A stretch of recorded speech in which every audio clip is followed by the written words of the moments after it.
2017년 12월 31일 대구 남구의 오래된 아파트 단지에는 새해를 맞이하는 설렘이 가득했습니다.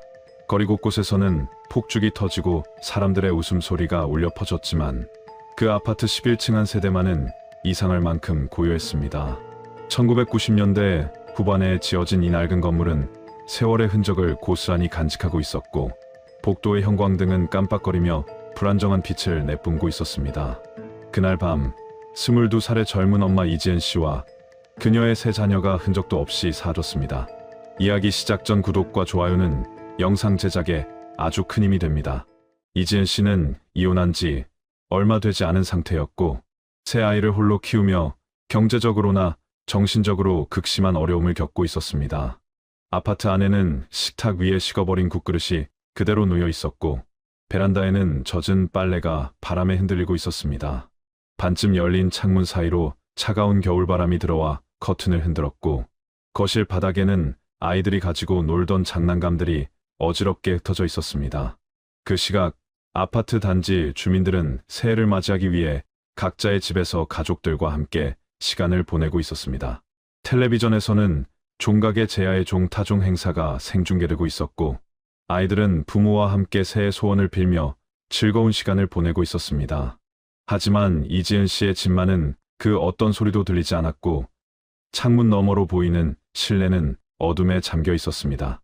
이웃 주민들은 평소에도 이 씨네 집에서 자주 아이들의 울음소리가 들렸다고 증언했지만 그날만큼은 유난히 조용했다고 말했습니다. 이지은 씨는 이날 오후부터 집을 비운 상태였습니다. 그녀는 아이들을 집에 두고 외출했으며 어디로 갔는지 정확한 행적은 알려지지 않았습니다. 집 안에는 5살 수민 양, 3살 준호 군, 돌이 갓 지난 하은 양만이 남겨져 있었습니다. 가장 큰 아이인 수민 양은 평소 동생들을 잘 돌보는 아이였다고 이웃들은 증언했습니다. 아이들은 평소에도 엄마가 외출하면 집에서 혼자 시간을 보내는 경우가 많았다고 합니다. 이웃들은 종종 복도에서 아이들의 울음소리를 들었지만 남의 집 일에 깊이 관여하기를 꺼려하며 그냥 지나쳤다고 말했습니다. 그날 저녁 이지은 씨의 전 남편인 김태민 씨는 대구 중구의 한 PC방에서 시간을 보내고 있었습니다. 이혼 후 아이들과의 면회가 제한되었던 그는 새해 전날에도 홀로 시간을 보내고 있었습니다. 그는 게임을 하며 자정이 가까워지는 것을 느끼고 있었습니다. 그때 그의 휴대폰으로 한 통의 문자 메시지가 도착했습니다. 발신자는 이지은 씨였고 메시지의 내용은 그를 경악하게 만들었습니다. 문자에는 단 한 줄의 문장만이 적혀 있었습니다. 그 시각 아파트 단지의 경비실에서는 야간 경비원인 박철수 씨가 CCTV 모니터를 바라보며 졸음과 싸우고 있었습니다. 새해 전날이라 단지 내에는 평소보다 많은 차량이 드나들었고 방문객들도 많았습니다. 박 씨는 모니터 화면을 번갈아 확인하며 특이사항이 없는지 살펴보고 있었습니다. 11층 복도를 비추는 카메라에는 아무런 움직임도 보이지 않았고 엘리베이터 홀 역시 조용했습니다. 하지만 새벽 2시가 가까워지면서 그의 눈에 이상한 장면이 포착되기 시작했습니다. 이지은 씨의 집 현관문은 안쪽에서 잠겨 있었고 외부에서 침입한 흔적은 전혀 발견되지 않았습니다. 집 안의 모습은 평범한 일상이 갑자기 멈춘 듯한 느낌을 주었습니다. 거실 소파에는 아이들이 덮고 자던 담요가 구겨져 있었고 부엌 싱크대에는 설거지하지 않은 그릇들이 쌓여 있었습니다. 냉장고 문에는 수민 양이 그린 듯한 크레용 그림이 자석으로 붙어 있었는데 그림 속에는 엄마와 세 아이가 손을 잡고 있는 모습이 그려져 있었습니다. 하지만 그 그림 한쪽 구석에는 까만색으로 칠해진 무언가가 있었고 그것이 무엇을 의미하는지는 아무도 알 수 없었습니다. 작은 방 침대 위에는 3개의 인형이 나란히 놓여 있었고 그 위에는 이불이 조심스럽게 덮여 있었습니다. 마치 누군가 아이들을 재우듯 인형들을 배치해둔 것처럼 보였습니다. 침대 옆 작은 서랍장 위에는 아이들의 사진이 액자에 담겨 있었는데 사진 속 세 아이는 환하게 웃고 있었습니다. 그 웃음이 너무나 순수하고 밝아서 지금 그들이 사라졌다는 사실이 더욱 믿기지 않았습니다.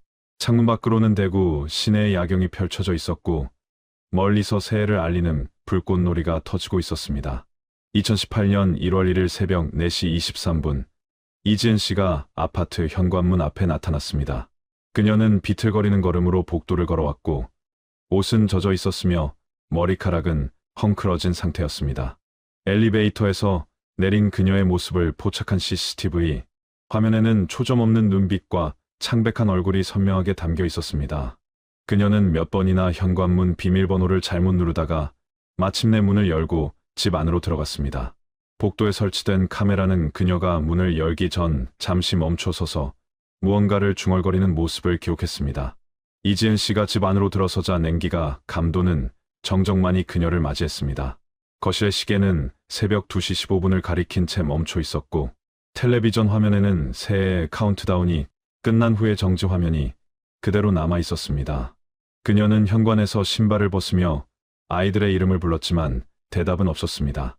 현관 신발장에는 수민양의 분홍색 운동화, 준호군의 파란색 신발, 하은양의 작은 털 신발이 가지런히 놓여 있었습니다. 아이들이 외출하지 않았다는 명백한 증거였습니다. 그녀는 비틀거리며 거실로 들어갔고 소파에 주저앉아 고개를 떨구었습니다.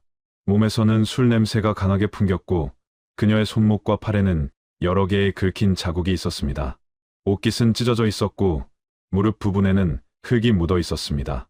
그녀는 한참 동안 그 자리에 앉아 있다가 갑자기 벌떡 일어나 아이들의 방으로 달려갔습니다. 작은 방 문을 열었을 때 그녀가 본 것은 텅 빈 침대와 가지런히 놓인 3개의 인형뿐이었습니다. 이불은 마치 누군가 정성스럽게 개어놓은 듯 깔끔하게 정리되어 있었습니다. 이지은 씨는 큰 방, 화장실, 베란다를 차례로 뒤지기 시작했습니다. 그녀는 옷장 문을 열고 침대 밑을 들여다보고 화장실 샤워 커튼 뒤까지 확인했습니다. 마치 아이들이 숨바꼭질을 하고 있을 거라고 믿는 듯한 행동이었습니다. 하지만 집안 어디에도 아이들의 흔적은 없었습니다. 그녀는 부엌으로 가서 냉장고 문을 열었다 닫고 싱크대 아래 수납장을 열어보기도 했습니다. 점점 더 패닉 상태에 빠진 그녀는 거친 숨을 몰아쉬며 거실 바닥에 주저앉았습니다. 새벽 5시 7분, 이지은 씨는 떨리는 손으로 휴대폰을 집어들었습니다. 그녀는 먼저 전 남편인 김태민 씨에게 전화를 걸었지만 통화 연결음만 길게 울릴 뿐 받지 않았습니다. 그녀는 몇 번이나 재차 전화를 걸었고 마침내 김태민 씨가 전화를 받았습니다. 그녀는 울먹이는 목소리로 아이들이 없어졌다고 말했고 김태민 씨는 처음에는 그녀가 술에 취해 헛소리를 한다고 생각했습니다. 하지만 그녀의 목소리에서 느껴지는 절박함이 심상치 않았고 그는 곧바로 집으로 향하겠다고 말했습니다. 이지은 씨는 전화를 끊은 후 경찰에 신고 전화를 걸었습니다. 새벽 5시 32분 112 신고센터에 접수된 그녀의 신고 내용은 다음과 같습니다. 새 아이가 집에서 사라졌으며 자신이 외출했다가 돌아왔을 때 이미 아이들은 없었다는 것이었습니다. 신고를 받은 경찰관은 아이들의 나이와 특징을 물었고 이지은 씨는 흐느끼며 대답했습니다. 통화 중 그녀의 목소리는 점점 더 불안정해졌고 말이 끊기는 횟수가 잦아졌습니다. 경찰은 즉시 출동하겠다고 말했고 그녀에게 현장을 보존하라고 당부했습니다. 새벽 6시 15분 남대구경찰서 소속 경찰관 2명이 아파트에 도착했습니다. 그들이 11층에 올라갔을 때 이지은 씨는 현관문을 열어둔 채 거실 바닥에 앉아 고개를 감싸 쥐고 있었습니다. 경찰관들이 집 안으로 들어서자 그녀는 고개를 들었고 그녀의 눈은 충혈되어 있었으며 볼에는 눈물 자국이 선명했습니다. 경찰관 중 한 명인 최영석 경사는 그녀에게 상황을 설명해달라고 요청했습니다. 이지은 씨는 떨리는 목소리로 어젯밤 외출했다가 새벽에 돌아왔는데 아이들이 없었다고 말했습니다. 최 경사는 동료인 박민수 경장과 함께 집 안을 꼼꼼히 살펴보기 시작했습니다. 현관문의 잠금 장치에는 외부에서 무리하게 연 흔적이 전혀 없었고 창문 역시 안쪽에서만 열 수 있는 상태였습니다. 베란다 창문은 반쯤 열려 있었지만 11층 높이에서 아이들이 스스로 내려갈 수 있는 방법은 없어 보였습니다. 거실과 방을 살펴본 결과 다툼이나 침입의 흔적은 발견되지 않았습니다. 오히려 집 안은 지나치게 정돈되어 있었고 특히 아이들 방의 침대는 마치 누군가 의도적으로 정리한 듯 깔끔했습니다. 박민수 경장은 이지은 씨에게 어제 저녁 몇 시에 외출했는지 물었습니다. 그녀는 잠시 생각하다가 저녁 8시쯤이었다고 대답했습니다. 아이들에게 밥을 먹이고 텔레비전을 켜준 뒤 잠깐 나갔다고 했습니다. 경찰관이 어디에 갔었냐고 묻자 그녀는 대답을 망설였고 한참 후에야 친구를 만나러 갔다고 말했습니다. 하지만 친구의 이름이나 만난 장소를 묻자 그녀는 명확하게 대답하지 못했습니다. 그녀의 진술은 일관성이 없었고 시간대도 애매했습니다. 최 경사는 이지은 씨의 몸 상태를 자세히 관찰했습니다. 그녀의 손목에 난 긁힌 자국은 비교적 최근에 생긴 것으로 보였고 찢어진 옷깃과 무릎의 흙은 어딘가에서 넘어지거나 다툼이 있었음을 암시했습니다. 그는 이지은 씨에게 몸에 난 상처에 대해 물었지만 그녀는 기억이 나지 않는다고 대답했습니다. 술을 많이 마셔서 기억이 흐릿하다는 것이 그녀의 설명이었습니다. 경찰은 그녀를 병원으로 데려가 간단한 검진을 받게 하고 혈중 알코올 농도를 측정하기로 했습니다. 오전 7시가 되자 아파트 단지에는 경찰차와 구급차가 도착했고 주민들이 하나둘 모여들기 시작했습니다. 사람들은 11층에서 무슨 일이 일어났는지 수군거렸고 곧 새 아이가 실종되었다는 소문이 퍼졌습니다. 경찰은 단지 내 CCTV 영상 확보를 위해 경비실로 향했고 관리사무소 직원들에게 협조를 요청했습니다. 동시에 수색팀이 편성되어 아파트 주변과 단지 내부를 샅샅이 뒤지기 시작했습니다. 하지만 이른 아침부터 시작된 수색에서 아이들의 흔적은 발견되지 않았습니다.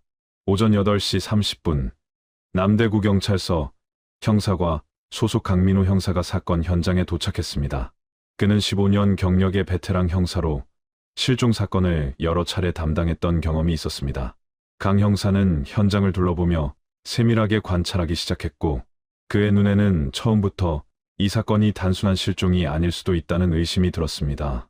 집 안의 분위기는 너무나 조용했고 아이들이 갑자기 사라졌다고 보기에는 생활의 흔적이 지나치게 정돈되어 있었습니다. 일반적으로 3명의 어린아이가 있는 집은 어질러져 있기 마련인데 이 집은 마치 누군가 의도적으로 정리해둔 듯한 느낌을 주었습니다. 강민우 형사는 이지은 씨와 마주 앉아 본격적인 조사를 시작했습니다. 그녀는 병원에서 간단한 처치를 받고 돌아온 상태였지만 여전히 불안정한 모습이었습니다. 형사는 부드러운 어조로 어제 저녁부터 오늘 새벽까지의 행적을 자세히 설명해달라고 요청했습니다. 이지은 씨는 잠시 망설이다가 입을 열었고 그녀의 진술은 이전보다 더 구체적이었지만 여전히 모순된 부분들이 있었습니다. 그녀는 저녁 8시쯤 집을 나섰다고 말했고 근처 편의점에 들렀다가 지인을 만나러 갔다고 했습니다. 하지만 형사가 어느 편의점인지 지인은 누구인지 물어보자 그녀의 대답은 애매해졌습니다. 이지은 씨는 편의점 이름은 기억나지 않지만 아파트에서 걸어서 10분 정도 거리라고 했고 지인은 예전에 알던 언니인데 이름이 정확히 기억나지 않는다고 말했습니다. 강 형사는 그녀의 휴대폰 통화 기록과 문자 메시지를 확인할 필요가 있다고 판단했고 이지은 씨에게 휴대폰 제출을 요청했습니다. 그녀는 순순히 휴대폰을 건넸고 형사는 즉시 디지털 포렌식팀에 분석을 의뢰했습니다. 오전 10시경 이지은 씨의 전 남편인 김태민 씨가 아파트에 도착했습니다. 그는 새벽에 이지은 씨로부터 전화를 받고 황급히 달려왔다고 했습니다. 김태민 씨는 현장에 도착하자마자 경찰에게 아이들을 찾았는지 물었고 아직 발견되지 않았다는 대답에 얼굴이 창백해졌습니다. 강민우 형사는 김태민 씨를 별도로 만나 진술을 받기 시작했습니다. 김 씨는 어제 저녁부터 오늘 새벽까지 대구 중구의 PC방에 있었다고 말했고 새벽 1시 47분경 이지은 씨로부터 이상한 문자를 받았다고 증언했습니다. 김태민 씨는 형사에게 자신의 휴대폰을 보여주었고 화면에는 이지은 씨가 보낸 문자 메시지가 그대로 남아 있었습니다. 메시지의 내용은 충격적이었습니다. 그녀는 더 이상 살 수 없다는 내용과 함께 아이들도 데려갈 것이라는 문장을 보냈습니다. 김태민 씨는 처음에는 그녀가 술에 취해 보낸 메시지라고 생각했지만 계속해서 전화를 걸어도 받지 않아 불안감이 커졌다고 말했습니다. 그는 새벽 2시쯤 PC방을 나와 택시를 타고 이지은 씨의 집으로 향했지만 집 앞까지 갔다가 망설이다가 결국 돌아갔다고 진술했습니다. 강 형사는 김태민 씨의 알리바이를 확인하기 위해 그가 있었다는 PC방의 CCTV 영상과 결제 기록을 확보하기로 했습니다. 동시에 그가 탔다는 택시의 운행 기록도 조회할 필요가 있었습니다. 김태민 씨는 이혼 후 이지은 씨와 아이들과의 관계가 원만하지 않았다고 인정했습니다. 그는 경제적으로 어려운 상황이었고 양육비를 제대로 주지 못했으며 이지은 씨가 자신을 원망하고 있다는 것을 알고 있었다고 말했습니다. 하지만 아이들에게는 아무런 해를 끼칠 이유가 없다고 강력히 주장했습니다. 오후 1시경 이웃 주민들에 대한 조사가 본격적으로 시작되었습니다. 경찰은 같은 층과 위아래층 주민들을 대상으로 어제 저녁부터 오늘 새벽까지 이상한 소리나 모습을 목격했는지 물어보았습니다. 대부분의 주민들은 새해 전날이라 집안에서 가족들과 시간을 보냈고 특별히 이상한 점을 발견하지 못했다고 답했습니다. 하지만 바로 옆집에 사는 박경희 씨는 주목할 만한 증언을 했습니다. 그녀는 새벽 2시쯤 화장실에 가려고 일어났을 때 복도에서 여자의 비명 소리를 들었다고 말했습니다. 박경희 씨의 증언에 따르면 그 소리는 분명히 여자의 목소리였고 무언가 절박한 상황에서 나오는 외침처럼 들렸다고 했습니다. 하지만 새해 전날이라 어디선가 술 취한 사람이 소란을 피우는 것이라고 생각하고 그냥 넘어갔다고 말했습니다. 강민우 형사는 그 소리가 정확히 어디서 들려왔는지 물었고 박 씨는 이지은 씨네 집이나 그 근처에서 들려온 것 같다고 답했습니다. 형사는 그 소리의 내용이 무엇이었는지 기억하는지 물었고 박 씨는 잠시 생각하다가 도와달라는 의미의 외침이었던 것 같다고 말했습니다. 아래층에 사는 김영수 씨는 또 다른 증언을 했습니다. 그는 새벽 2시 10분경 천장에서 무언가 끌리는 듯한 소리를 들었다고 말했습니다. 마치 무거운 물건을 바닥에 끌고 가는 것 같은 소리였고 몇 분 정도 지속되었다고 증언했습니다. 김 씨는 이웃 간의 갈등을 원하지 않아 그냥 참고 넘어갔지만 지금 생각해보니 그때 신고를 했어야 했다고 후회한다고 말했습니다. 강 형사는 이 증언들을 종합하여 새벽 2시에서 2시 30분 사이에 무언가 결정적인 사건이 발생했을 가능성이 높다고 판단했습니다. 경찰은 아파트 관리사무소에서 확보한 CCTV 영상을 분석하기 시작했습니다. 엘리베이터와 주요 출입구에 설치된 카메라 영상을 시간대별로 확인한 결과 이지은 씨가 저녁 7시 52분에 아파트를 나가는 모습이 포착되었습니다. 그녀는 혼자였고 가벼운 외출복 차림의 작은 가방을 들고 있었습니다. 그녀의 표정은 어두워 보였고 걸음걸이도 힘이 없어 보였습니다. 그 이후 밤 11시 30분까지는 이지은 씨나 아이들의 모습이 카메라에 잡히지 않았습니다. 밤 11시 37분, 이지은 씨로 보이는 여성이 아파트 정문으로 들어오는 모습이 포착되었습니다. 그녀는 비틀거리는 걸음으로 걸어왔고 옆에는 모르는 남성이 그녀를 부축하고 있었습니다. 두 사람은 로비를 지나 엘리베이터를 타고 올라갔고 11층에서 내렸습니다. 복도 카메라에는 남성이 이지은 씨를 집 앞까지 데려다주고 곧바로 엘리베이터를 타고 내려가는 모습이 기록되어 있었습니다. 이 남성의 신원을 파악하는 것이 수사의 중요한 열쇠가 될 것으로 보였습니다. 새벽 12시 48분, 이지은 씨가 다시 집에서 나오는 모습이 카메라에 잡혔습니다. 이번에는 혼자였고 그녀는 급한 걸음으로 복도를 지나 엘리베이터를 탔습니다. 카메라 화면 속 그녀의 표정은 불안해 보였고 계속해서 뒤를 돌아보는 모습이었습니다. 그녀는 1층 로비를 거쳐 아파트 밖으로 나갔고 그 이후 새벽 4시 23분까지 다시 돌아오지 않았습니다. 이 시간대 동안 무슨 일이 있었는지 그리고 아이들에게 무슨 일이 일어났는지가 수사의 핵심이었습니다. 강민우 형사는 가장 중요한 시간대인 새벽 12시 48분부터 2시 30분 사이의 집 안 상황을 파악할 방법을 고민했습니다.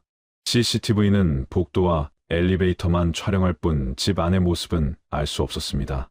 형사는 이지은 씨가 두 번째로 외출했을 때 아이들이 집에 있었는지 아니면 이미 사라진 상태였는지를 확인해야 했습니다. 그는 다시 이지은 씨를 불러 새벽 12시 48분에 왜 다시 외출했는지 물었고 그녀는 한참을 망설이다가 같았습니다. 이지은 씨는 집에 돌아왔을 때 아이들이 자고 있는 줄 알았고 갑자기 담배가 피우고 싶어서 편의점에 가려고 나갔다고 말했습니다. 하지만 형사가 그렇다면 왜 새벽 4시가 넘어서야 돌아왔느냐고 묻자 그녀는 말문이 막혔습니다. 한참 후에 그녀는 편의점에 갔다가 정신을 잃었고 어느 공원 벤치에서 깨어났다고 진술을 바꿨습니다. 형사는 그녀의 진술이 계속 바뀌는 것에 의구심을 품었고 더 강하게 추궁하기 시작했습니다. 오후 3시경 디지털 포렌식 팀에서 이지은 씨의 휴대폰 분석 결과가 나왔습니다. 그녀의 휴대폰에는 여러 통의 문자 메시지가 저장되어 있었고 그 중 몇 개는 매우 충격적인 내용이었습니다. 첫 번째 메시지는 전 남편 김태민 씨에게 보낸 것으로 더 이상 혼자서는 아이들을 키울 수 없다는 내용과 함께 극단적인 선택을 암시하는 문장이 담겨 있었습니다. 두 번째 메시지는 지난달 만났다는 남자친구에게 보낸 것으로 관계를 끝내겠다는 내용과 함께 자신의 상황이 너무 힘들다는 하소연이 적혀 있었습니다. 세 번째 메시지는 더욱 놀라운 것이었습니다. 이진 씨는 중고거래 사이트에서 물건을 판매했다가 사기 혐의로 고소를 당한 상태였고, 피해자에게 보낸 문자에는 내일이면 모든 것이 끝날 것이니 고소를 취하해달라는 내용이 담겨 있었습니다. 이 메시지는 12월 31일 오후 9시 23분에 발송되었습니다. 강민호 형사는 이 문자들을 읽으며 이지은 씨가 극도로 불안정한 심리 상태였다는 것을 확인할 수 있었고, 사건의 전말이 점점 드러나기 시작했습니다. 오후 4시 강민호 형사는 이지은 씨를 조사실로 불러 더욱 구체적인 질문을 시작했습니다. 그는 휴대폰에서 발견된 문자 메시지들을 하나씩 보여주며 그녀의 반응을 살폈습니다. 이지은 씨는 자신이 보낸 메시지들을 보고 고개를 떨구었고 한참 동안 아무 말도 하지 못했습니다. 형사는 조용하지만 단호한 목소리로 그녀에게 진실을 말할 것을 요구했습니다. 새벽 12시 48분부터 4시 23분 사이에 정확히 무슨 일이 있었는지, 그리고 아이들이 어디로 갔는지 말해야 한다고 강조했습니다. 이지은 씨는 떨리는 목소리로 새로운 진술을 시작했습니다. 그녀는 새벽 12시 48분에 집을 나섰을 때 아이들이 모두 자고 있었다고 말했습니다. 수민 양과 준호 군은 작은 방 침대에서, 하은 양은 자신의 침대에서 잠들어 있었다고 했습니다. 그녀는 담배를 사러 나간 것이 아니라 사실은 근처 노래방에 갔다고 진술을 바꿨습니다. 혼자 노래를 부르며 답답한 마음을 풀고 싶었다는 것이었습니다. 하지만 형사가 어느 노래방인지 몇 시까지 있었는지 물어보자 그녀는 다시 말을 더듬기 시작했습니다. 강 형사는 그녀의 진술이 또다시 바뀌는 것에 강한 의심을 품었습니다. 그는 책상을 가볍게 두드리며 이지은 씨에게 더 이상 거짓말을 하지 말라고 경고했습니다. 새 아이의 생명이 걸린 문제이며 진실을 숨기면 상황이 더 악화될 뿐이라고 설득했습니다. 이지은 씨는 두 손으로 얼굴을 감싸 쥐고 흐느끼기 시작했습니다. 한참 후에 그녀는 고개를 들었고 충혈된 눈으로 형사를 바라보며 입을 열었습니다. 그녀가 말하기 시작한 내용은 이전의 진술과는 완전히 달랐습니다. 이지은 씨는 새벽 12시 48분에 집을 나선 것이 맞지만 노래방에 간 것이 아니라 근처 강변으로 갔다고 말했습니다. 그녀는 그곳에서 혼자 앉아 울고 있었고 삶이 너무 힘들어서 강물에 뛰어들까 생각했다고 털어놓았습니다. 하지만 아이들 생각이 나서 차마 그러지 못하고 한참 동안 강변을 배회했다고 했습니다. 그러다가 술에 취해 어느 벤치에서 잠이 들었고 새벽 4시쯤 깨어나서 집으로 돌아왔다는 것이었습니다. 형사는 그렇다면 왜 집을 나설 때 아이들을 혼자 두고 갔느냐고 물었고 이진 씨는 자고 있었기 때문에 괜찮을 거라고 생각했다고 대답했습니다. 하지만 이 진술에도 의문점이 많았습니다. 강민호 형사는 그녀가 집을 나설 때 현관문을 잠갔는지 물었고 이진 씨는 잠갔다고 답했습니다. 그렇다면 아이들이 스스로 문을 열고 나갈 수 있었을까요? 5살 수민 양이 비밀번호를 알고 있었을 가능성은 있지만 3살 준호 군과 지난 하은 양을 데리고 새벽에 집을 나간다는 것은 매우 불가능해 보였습니다. 더구나 현관에 놓여있던 아이들의 신발은 그대로였고 겨울 외투들도 옷걸이에 걸려 있었습니다. 아이들이 맨발에 잠옷 차림으로 밖에 나갔다는 말이 됩니다. 오후 5시경 아파트 주변 수색이 확대되었습니다. 경찰과 소방대원, 자원봉사자들이 투입되어 아파트 단지 내부는 물론 주변 공원과 상가, 골목길까지 샅샅이 뒤지기 시작했습니다. 특히 아파트에서 반경 1km 이내의 모든 지역이 집중 수색 대상이 되었습니다. 경찰견도 투입되어 아이들의 옷 냄새를 맡고 추적을 시도했지만 아파트 현관을 벗어나면 냄새가 끊겼다고 했습니다. 이는 아이들이 차량에 탑승했거나 다른 방법으로 이동했을 가능성을 시사했습니다. 저녁 6시, 경찰은 이지은 씨가 밤 11시 37분에 함께 돌아온 남성의 신원을 파악하기 위해 CCTV 영상을 면밀히 분석했습니다. 영상을 확대하고 보정한 결과 남성의 얼굴 윤곽과 체형이 어느 정도 식별되었습니다. 경찰은 이 영상을 이지은 씨에게 보여주며 이 남성이 누구인지 물었습니다. 이지은 씨는 잠시 화면을 바라보다가 그가 자신의 지인인 박준혁 씨라고 밝혔습니다. 그녀는 박준혁 씨와 최근 몇 달간 연락을 주고받았고 그날 밤도 그를 만나 술을 마셨다고 진술했습니다. 강민호 형사는 즉시 박준혁 씨의 신원을 조회하고 그의 소재를 파악하기 시작했습니다. 박준혁 씨는 31살의 무직 남성으로 대구 동구에 거주하고 있었습니다. 경찰은 그의 휴대폰 번호로 연락을 시도했고 저녁 7시경 그와 통화에 성공했습니다. 박준혁 씨는 경찰의 요청에 순순히 응했고 잦은 출석하여 조사를 받겠다고 말했습니다. 그는 약 1시간 후인 저녁 8시에 남대구 경찰서에 도착했고 별도의 조사실에서 형사들의 질문을 받기 시작했습니다.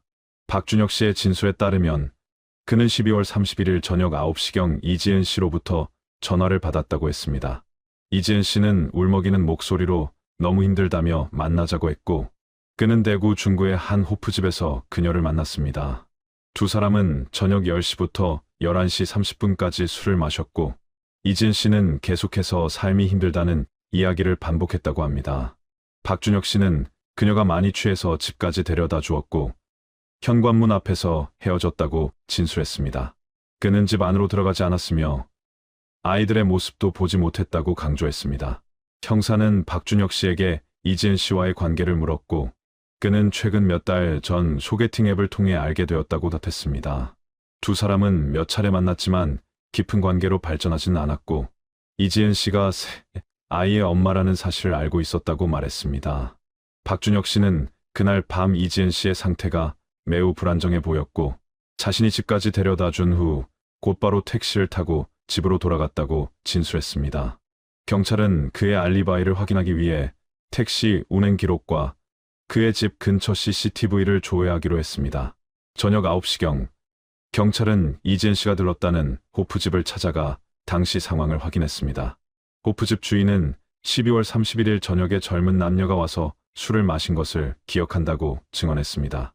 여자는 계속 울면서 술을 마셨고 남자는 그녀를 달래며 함께 있었다고 했습니다. 두 사람은 1시간 반 정도 있다가 밤 11시 30분경 나갔으며 여자는 많이 취한 상태였다고 말했습니다. 호프집의 CCTV 영상에도 두 사람의 모습이 선명하게 찍혀 있었고 박준혁 씨의 진술과 일치했습니다. 밤 10시 강민호 형사는 다시 이지은 씨를 조사실로 불렀습니다. 그는 박준혁 씨의 진술 내용을 들려주며 그녀의 반응을 살폈습니다. 이지은 씨는 박준혁 씨의 말이 맞다고 인정했고 자신이 그날 밤 감정적으로 매우 힘든 상태였다고 말했습니다. 형사는 그렇다면 집에 돌아왔을 때 아이들 상태를 확인했는지 물었고 이지은 씨는 작은 방 문을 살짝 열어보니 아이들이 자고 있는 것 같았다고 답했습니다.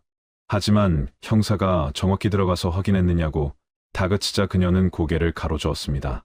방문만 열어보고 다시 닫았다는 것이었습니다. 강 형사는 점점 더 의문이 컸습니다. 이지은 씨는 밤 11시 37분에 집에 돌아와서 아이들이 자고 있는 것을 확인했다고 했습니다. 그리고 새벽 12시 48분에 다시 집을 나섰다고 했습니다. 불과 1시간 남짓한 시간 동안 집에 있었던 것입니다. 형사는 그 1시간 동안 집에서 무엇을 했는지 물었고 이지은 씨는 침대에 누워 있었다고 대답했습니다. 하지만 술에 취한 상태에서 침대에 누워 있다가 갑자기 다시 외출을 한다는 것은 설득력이 없어 보였습니다. 형사는 이지은 씨에게 새벽 2시경 이웃이 들었다는 여자의 비명 소리에 대해 물었습니다. 그 시간에 집에 없었던 그녀가 어떻게 그런 소리를 낼 수 있었을까요? 이지은 씨는 자신이 아니라고 강하게 부인했습니다. 자신은 그 시간에 강변에 있었고 집에는 아이들만 있었다고 말했습니다. 형사는 그렇다면 아이들이 비명을 질렀을 가능성은 없느냐고 물었고 이지은 씨는 아이들이 그럴 리 없다며 고개를 저었습니다. 하지만 그녀의 눈빛은 점점 더 불안해지고 있었습니다. 밤 11시 디지털 포렌식 팀에서 추가 분석 결과를 보고했습니다. 이지은 씨의 휴대폰에서 삭제된 사진과 영상 파일들이 복원되었습니다. 그 중에는 아이들과 함께 찍은 사진들도 있었지만 몇 개의 영상은 매우 충격적인 내용을 담고 있었습니다. 12월 31일 저녁 7시경 촬영된 영상에는 이지은 씨가 아이들에게 밥을 먹이는 장면이 나왔고 수민양이 밥을 먹지 않으려 하자 이지은 씨가 화를 내는 모습이 담겨 있었습니다. 그녀의 목소리는 날카로웠고 아이들은 겁에 질린 표정이었습니다. 또 다른 영상은 같은 날 저녁 7시 40분경 촬영된 것으로 보였습니다. 이 영상에서 이지은 씨는 카메라를 향해 무언가를 중얼거리고 있었고 배경에서는 아이들의 울음소리가 들렸습니다. 영상의 음질이 좋지 않아 정확한 내용을 파악하기 어려웠지만 포렌식 전문가들이 음성을 증폭하고 분석한 결과 충격적인 문장이 들렸습니다.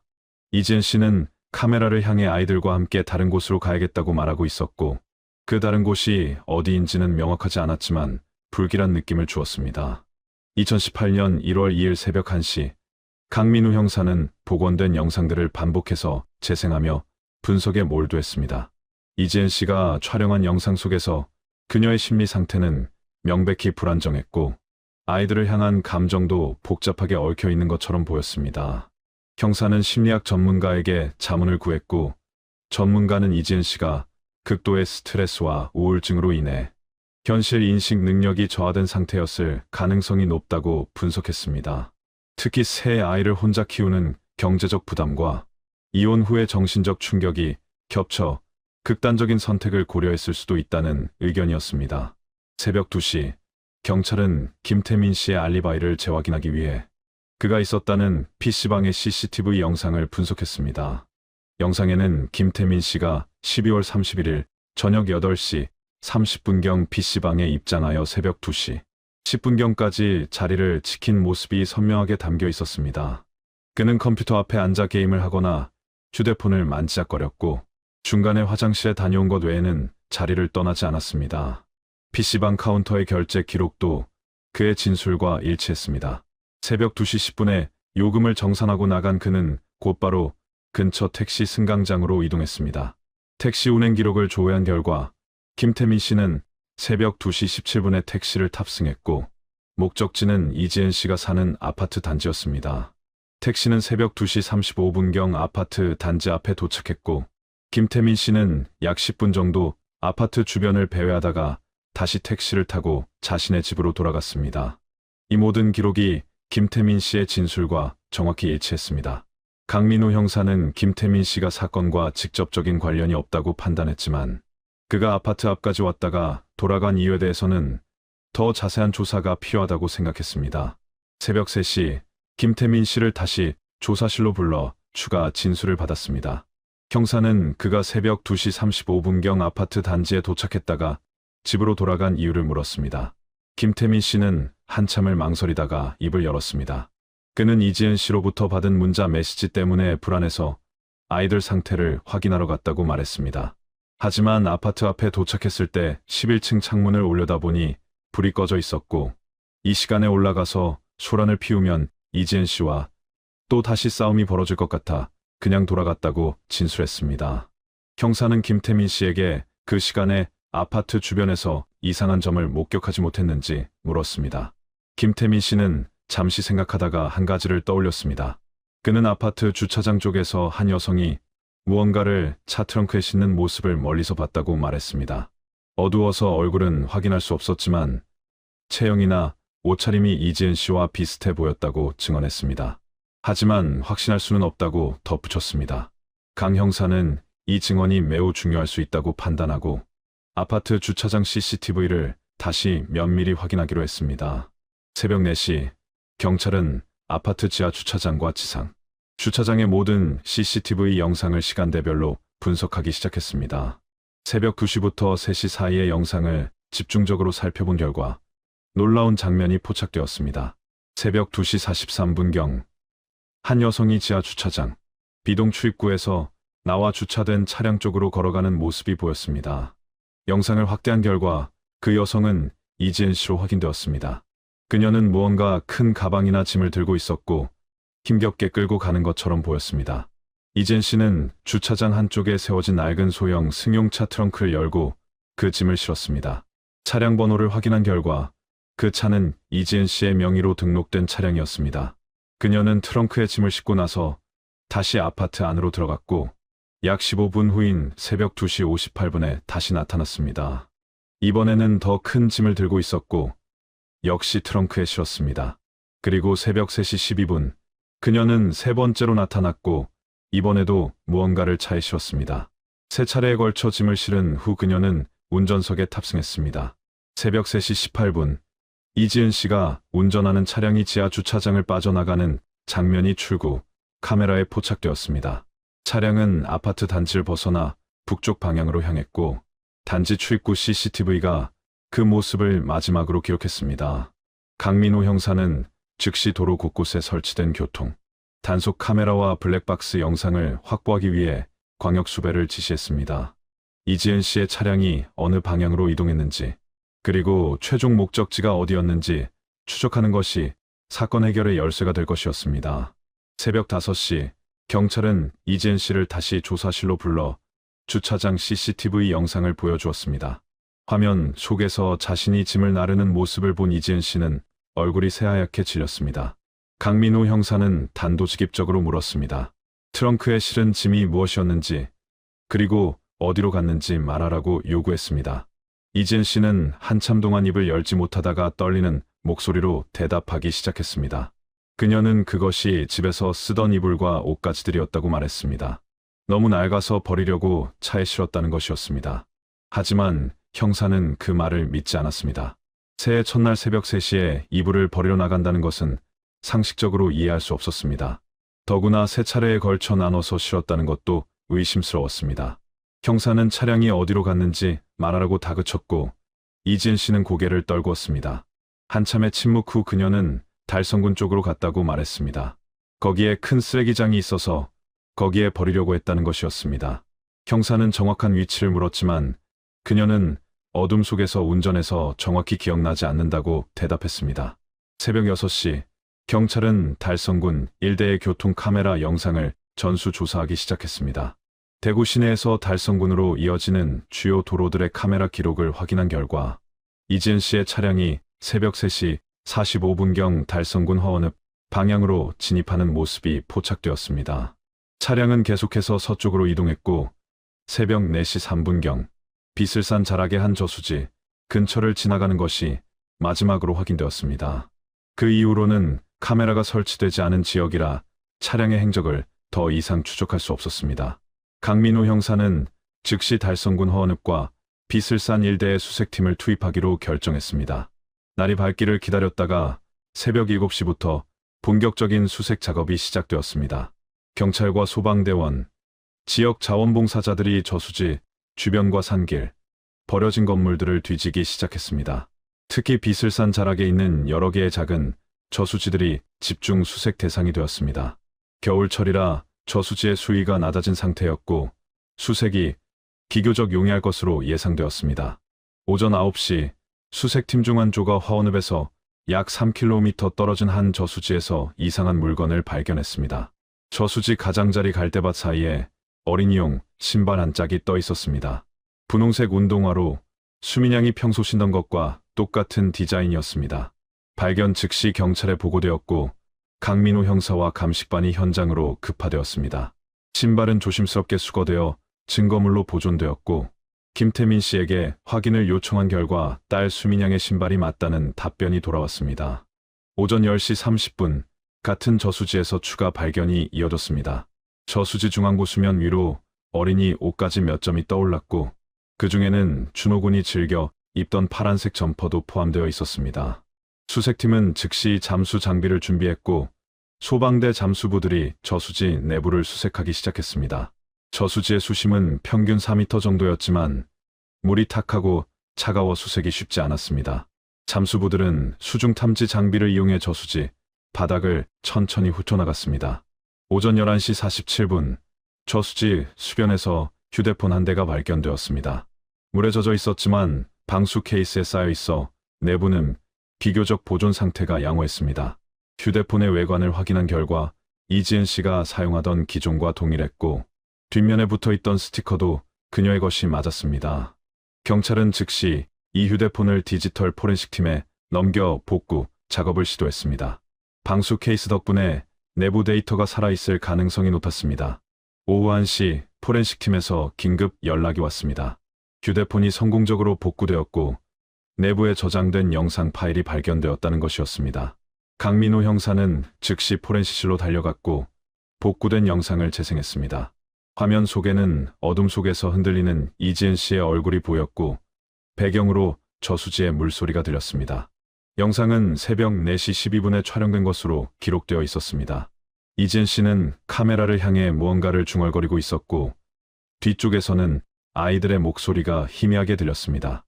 영상 속에서 이지은 씨는 떨리는 목소리로 말했습니다. 자신은 더 이상 이 세상에서 아이들을 지킬 수 없고 다른 세상에서 다시 시작하고 싶다는 내용이었습니다. 그녀는 카메라를 돌려 뒤쪽을 비췄고 화면에는 차 트렁크가 열려있는 모습이 보였습니다. 트렁크 안에는 이불에 쌓인 무언가가 있었지만 정확히 무엇인지는 알 수 없었습니다. 영상은 약 30초 정도 지속되다가 갑자기 끊겼고 그것이 마지막 기록이었습니다. 형사는 이 영상을 보며 최악의 상황을 예감했습니다. 오후 2시 15분 강민우 형사는 복구된 휴대폰의 모든 데이터를 세밀하게 분석하기 시작했습니다. 포렌식팀은 저수지에서 발견된 휴대폰에서 총 3개의 중요한 문자 메시지를 복원하는 데 성공했습니다. 첫 번째 메시지는 12월 31일 밤 11시 52분에 김태민 씨에게 발송된 것으로 이지은 씨는 더 이상 그 없이는 살 수 없다는 절박한 심정을 토로하고 있었습니다. 메시지 속에는 자신이 혼자 새 아이를 키우는 것이 너무 힘들고 경제적으로나 정신적으로 한계에 다다랐다는 고백이 담겨 있었습니다. 두 번째 메시지는 새벽 12시 23분에 박준혁 씨에게 보낸 것이었습니다. 이지은 씨는 그에게 이제 모든 것이 끝이라는 짧은 문장을 남겼습니다. 자신이 그를 만난 것은 실수였고 자신 같은 사람은 누구도 사랑할 자격이 없다는 자책감이 문장마다 묻어났습니다. 박준혁 씨는 이 메시지를 받고 몇 차례 전화를 걸었지만 이지은 씨는 받지 않았고 결국 그는 더 이상 연락하지 않았다고 나중에 진술했습니다. 형사는 이 메시지가 이지은 씨의 심리 상태가 극도로 불안정했음을 보여주는 명백한 증거라고 판단했습니다. 세 번째 메시지는 가장 충격적이었습니다. 새벽 1시 51분 이지은 씨는 중고거래 사기 피해자에게 마지막 문자를 보냈습니다. 메시지에는 내일 아침이면 자신은 이 세상에 없을 것이니 고소를 취하해달라는 간청이 담겨 있었습니다. 그녀는 아이들과 함께 더 나은 곳으로 간다고 적었고 이 세상에서의 빚과 죄는 용서받고 싶다는 문장으로 메시지를 끝맺었습니다. 이 문자를 받은 피해자는 당시에는 그냥 협박으로 생각하고 넘겼다고 경찰에 진술했지만 지금 생각하면 진짜 징조였다고 후회했습니다. 오후 3시 경찰은 휴대폰에서 복원된 통화 기록을 분석했습니다. 이지은 씨는 12월 31일 하루 동안 총 23통의 전화를 걸었고 그중 대부분은 김태민 씨와 박준혁 씨에게 한 것이었습니다. 특히 저녁 8시부터 11시 사이에 김태민 씨에게만 9차례 전화를 걸었지만 모두 연결되지 않았거나 짧게 끊어졌습니다. 김태민 씨는 당시 PC방에 있었고 이지은 씨의 전화를 의도적으로 피했다고 나중에 인정했습니다. 그는 이지은 씨와 통화하면 항상 돈 이야기나 아이들 문제로 싸움이 되기 때문에 받고 싶지 않았다고 말했습니다. 새벽 2시 3분을 마지막으로 이지은 씨의 휴대폰은 모든 통신이 두절되었습니다. 기지국 접속 기록을 확인한 결과 휴대폰은 그 시각에 달성군 화원읍 지역에서 마지막 신호를 보냈고 그 이후로는 전원이 꺼졌거나 통신이 불가능한 상태가 되었습니다. 이는 이지은 씨가 저수지에 도착한 시간과 거의 일치했습니다. 강민우 형사는 새벽 2시 3분 이후 약 10분 동안 무슨 일이 벌어졌는지 정확히 파악하는 것이 사건의 핵심이라고 판단했습니다. 오후 4시 저수지 수색 작업이 계속되었고 잠수부들은 저수지 바닥 곳곳을 샅샅이 뒤지고 있었습니다. 저수지의 면적은 약 2,000평방미터 정도였지만 수심이 불규칙하고 바닥에 진흙과 수초가 많아 수색이 쉽지 않았습니다. 오후 4시 37분 잠수부 한 명이 저수지 중앙에서 약 15m 떨어진 지점에서 큰 물체를 발견했다고 수면으로 올라와 보고했습니다. 그것은 두꺼운 이불에 쌓여 있었고 무게가 상당했다고 했습니다. 잠수부들은 조심스럽게 그것을 수면으로 끌어올리기 시작했습니다. 오후 5시 2분 이불에 쌓인 물체가 완전히 수면 위로 올라왔습니다. 현장에 있던 모든 사람들은 숨을 죽였고 강민우 형사는 천천히 다가가 이불을 조심스럽게 펼쳤습니다. 이불 안에는 큰 배낭이 들어 있었고 배낭 안에는 젖은 옷가지와 아이들의 장난감들이 가득 차 있었습니다. 하지만 정작 찾고 있던 아이들의 모습은 없었습니다. 형사는 잠시 안도의 한숨을 쉬었지만 동시에 더 큰 불안감이 밀려왔습니다. 아이들이 정말 이 저수지에 있는 것인지 아니면 다른 곳으로 옮겨진 것인지 알 수 없었습니다. 오후 6시 경찰은 이지은 씨를 다시 조사실로 불러 저수지에서 발견된 물건들을 보여주었습니다. 수민양의 신발, 준호군의 점퍼, 그리고 배낭 안에 들어있던 장난감들을 하나씩 테이블 위에 놓았습니다. 이지은 씨는 그것들을 보자 눈물을 흘리기 시작했고 온몸을 떨었습니다. 강민우 형사는 차갑고 단호한 목소리로 물었습니다. 아이들이 지금 어디에 있는지, 그리고 새벽 2시 이후 저수지에서 정확히 무슨 일이 있었는지 모두 말하라고 요구했습니다. 이지은 씨는 한참 동안 울다가 고개를 들어 형사를 바라보았습니다. 그녀의 눈은 충혈되어 있었고 얼굴은 창백했습니다. 떨리는 목소리로 그녀는 입을 열었고 지금까지와는 완전히 다른 진술을 하기 시작했습니다. 그녀는 새벽 2시경 저수지에 도착했을 때 아이들을 차에서 내렸다고 말했습니다.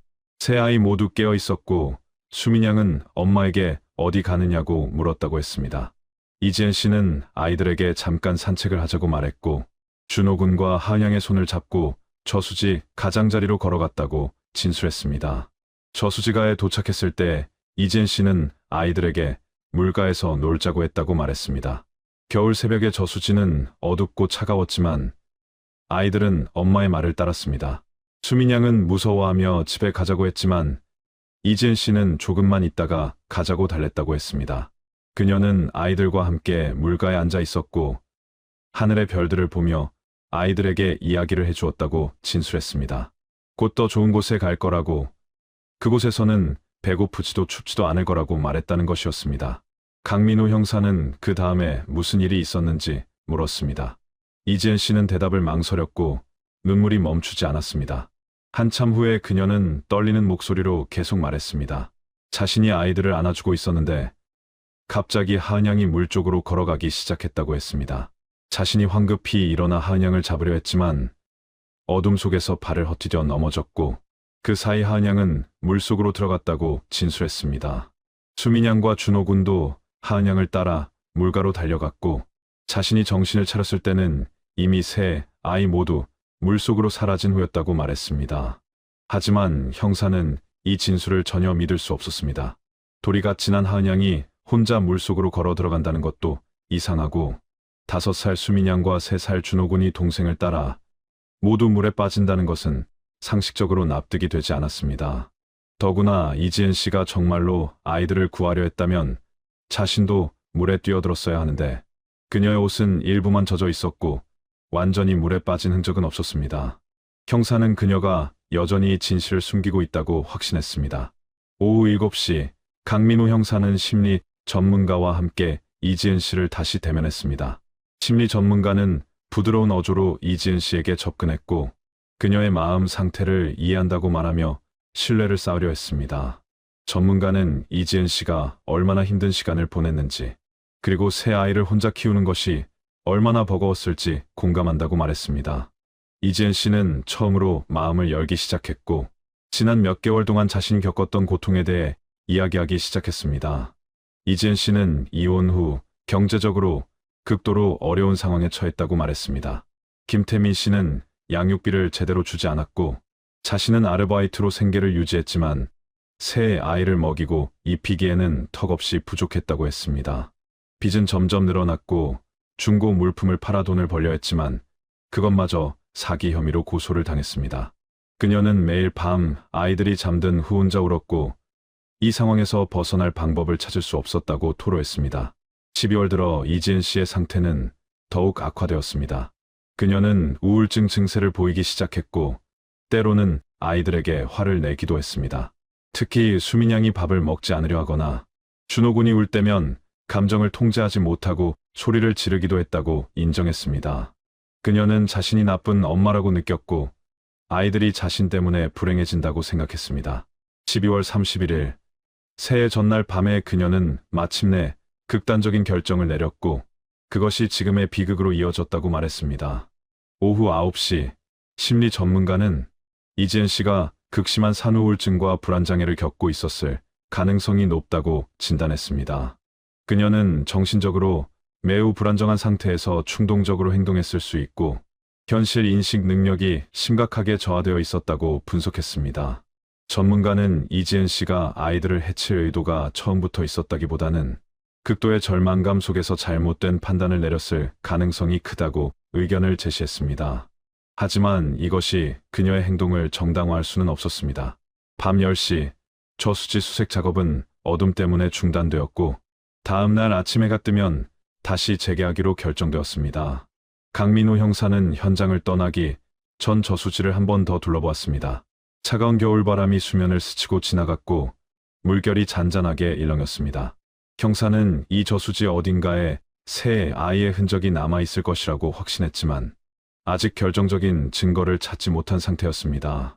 그는 내일 수색에서 반드시 진실을 밝혀내야 한다고 다짐했습니다. 2018년 1월 3일 새벽 6시 강민우 형사는 거의 잠을 자지 못한 채 다시 저수지 현장으로 향했습니다.